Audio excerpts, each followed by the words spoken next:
Maybe you're engaged or recently married. Heck, you might have even been married for some years at this point. But if you're wondering if you should have a joint bank account with your spouse, then you've come to the right video. In this episode, I'm going to talk about the reasons for and against having a joint bank account.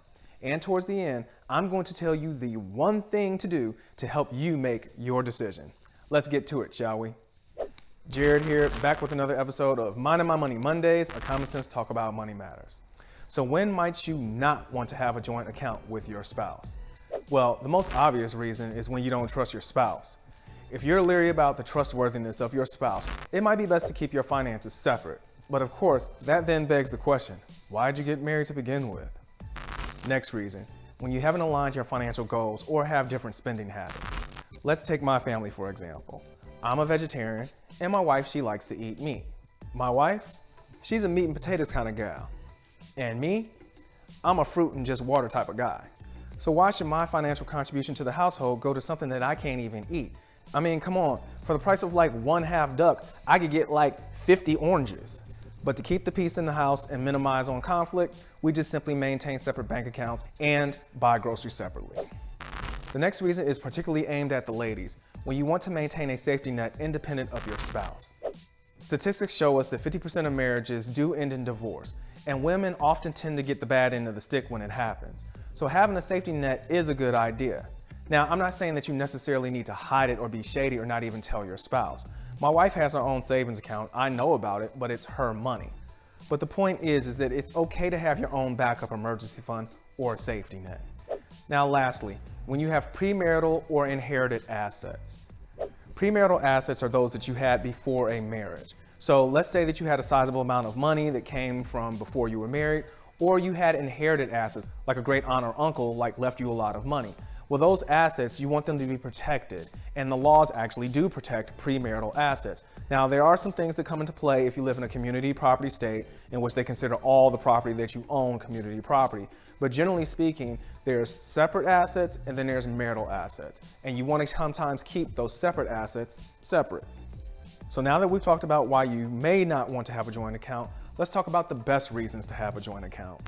Having a joint account fosters a team mentality, teamwork, and promotes trust and transparency. There's a saying I like called big team, little me.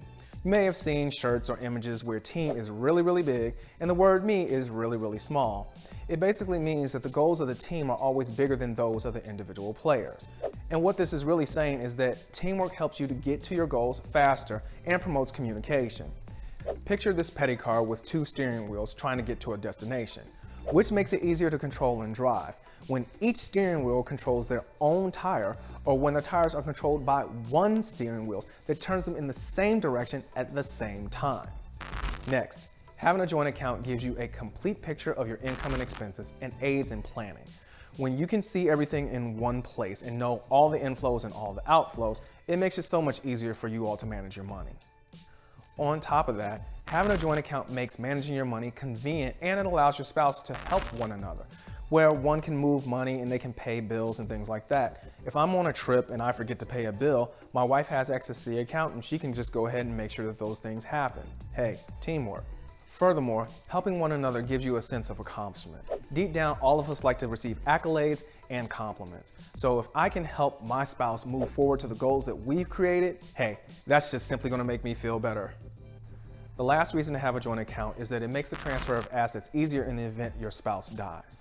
When you have a joint account, you can make it what is known as a TOD account, or transfer upon death, which means that your spouse will have immediate access to the account upon your death. If that's not set up, what usually happens is that the assets that are in your spouse's name then have to go to probate and be sorted out by the courts. And that's something that you really don't want. I recently had a friend whose spouse had a stroke, and let's say he needed to access some of the money that she had. Well, if it's not a joint account, he really can't access it. So that's just one other reason to have a joint account. So how do you decide what's right for you? Well, I recommend doing this one thing. The reason you're watching this video is because you're thinking about combining your finances, you want to combine your finances, but something is holding you back. It could be a trust concern, unaligned spending habits, or a desire to hold on to one's independence or identity. But let's go back to that team concept thing one last time. Marriage is not an individual endeavor. I've been married for 15 years, and while there have been plenty of good times, life has thrown its fair share of challenges our way. And that's the reality of life. Things will happen that you are not prepared for or didn't see coming. My daughter was born 2 months premature and spent like 2 months in the NICU. I wasn't prepared for that, and I'm pretty sure my wife wasn't either. But we were both prepared as teammates to have each other's back and work through the challenge as best as we could. And now, my daughter is a thriving young woman whom I couldn't be more proud of. And that's really the point to take away from this. If you and your spouse want to move forward, achieve your goals, and live your best life, you have to communicate with one another, be there for one another, and operate as a unit. So if you're skeptical about having a joint account with your spouse or partner, then I encourage you to sit down and have a conversation with them. Tell them what you're hesitant about, what concerns you, and what your ultimate goals are. I'm pretty sure you'll find not only that they are receptive to what you say, but they might just have some ideas and possibly solutions that you didn't even think of. Now, if you found this video helpful, then feel free to give it a thumbs up and check out some of the other money videos on our channel. Hey, I'm Jared Rogers, CPA, and until we meet again, let's all continue to mind my money, and I will see you all next Monday. Take care.